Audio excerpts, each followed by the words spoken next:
রান্নাবাটিতে সকল দর্শক বন্ধুদের স্বাগত জানিয়ে শুরু করছি আজকের রেসিপি।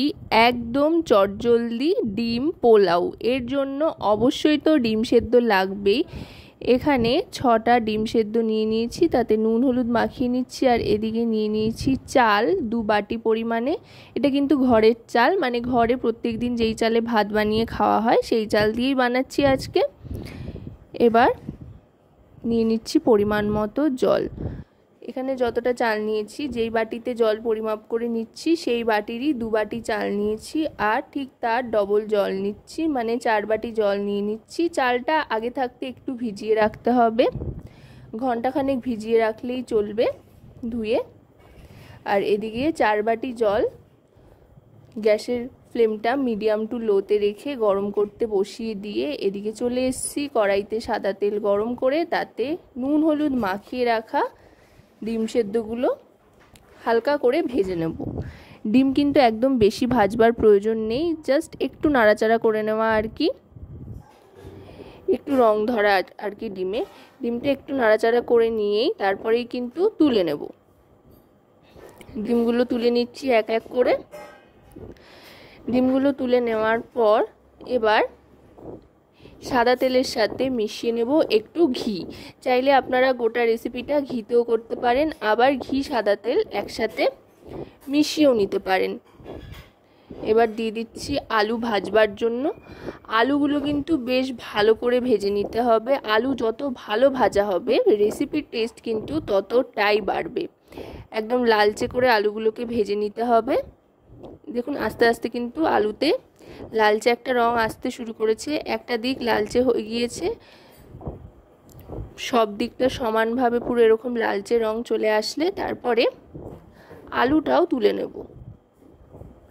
ডিম আলু সবটা ভাজা হয়ে গিয়েছে। এবার এতে ফোড়ন দিয়ে দেব গরম মশলা। এখানে ছোট এলাচ লবঙ্গ দারচিনি ফোড়ন হিসেবে দিয়ে দিলাম। ফোড়ন দিয়ে ফোড়নটা একটু ভাজা ভাজা করে গ্যাসের ফ্লেমটা লোতে রেখে দিয়ে দেব পেঁয়াজ কুচি। আর হ্যাঁ, ছোট এলাচ লবঙ্গ দারচিনি ফোড়ন দেওয়ার সময় অবশ্যই কিন্তু মাথায় রাখতে হবে যাতে এলাচের দানাগুলো প্রত্যেকটা বার করে দেওয়া হয়, তাহলে কিন্তু খুব সুন্দর একটা ফ্লেভার ছাড়বে আর এলাচটাও ফাটবে না। এবার পেঁয়াজটা দিয়ে একটু লালচে করে ভেজে নেব, গ্যাসের ফ্লেমটা মিডিয়াম টু লোতে রেখে। এর সাথেই দিয়ে দিচ্ছি আদা আর রসুনের কিমা। আদা রসুনের কিমা দিয়ে ভালো করে কষিয়ে নেব। তার সাথে দিয়ে দিচ্ছি বেশ কয়েকটা চেরা কাঁচা লঙ্কা, চাইলে আপনারা লঙ্কা বাটাও ব্যবহার করতে পারেন। আর দিয়ে দিচ্ছি টমেটো কুচি, একটা বেশ বড় সাইজের টমেটো রাফলি কুচিয়ে নিয়েছি, সেটাই দিয়ে দিলাম। মোটামুটি আদা পেঁয়াজ রসুনটা ভাজা ভাজা হয়ে আসলে দিয়ে দিতে হবে এক এক করে সমস্ত গুঁড়ো মশলা। প্রথমেই দিয়ে দিচ্ছি হলুদ গুঁড়ো, তারপরে কাশ্মীরি রেড চিলি পাউডার আর পরিমাণ মতো লবণ। এবার সামান্য একটু জল দিয়ে দিচ্ছি যাতে লেগে না ধরে মশলাটা, দিয়ে ভালো করে মিশিয়ে নিচ্ছি, মশলাটা কষিয়ে নিচ্ছি। মশলাটা মোটামুটি কষে আসলেই এতে দিয়ে দেব ভিজিয়ে রাখা চালটা, ভিজিয়ে জল ঝরিয়ে রাখা ছিল যেটা, সেই চালটা দিয়ে দিচ্ছি। চাল দিয়ে আরও খানিকক্ষণ কিন্তু ভালো করে ভেজে নিতে হবে, এতে করে মশলাটাও পুরোপুরি কষে যাবে আর চালটাও একটু ভাজা হয়ে যাবে। একঘেয়ে ডিমের ঝোল ভাত খেতে কিন্তু ভালো লাগে না, আর এই গরমে মুখরোচক কিছু খেতে ইচ্ছে করলেও অনেকক্ষণ রান্নাঘরে থাকাটা খুবই দুষ্কর একটা ব্যাপার হয়ে দাঁড়ায়। সেই জায়গায় দাঁড়িয়ে এভাবে কিন্তু আপনারা একটা রেসিপির মধ্যেই সমস্ত কিছুর স্বাদ পেয়ে যাবেন আর চটজলদি তৈরিও হয়ে যাবে।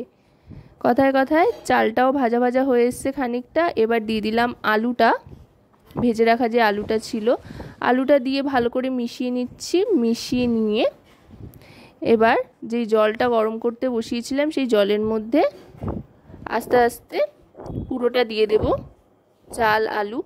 আপাতত ডিম সেদ্ধগুলো কিন্তু দিচ্ছি না, ডিম সেদ্ধটা রয়েছে ওটা পরে দেব। আগে ভালো করে চালটা সেদ্ধ হয়ে যাক তারপরে।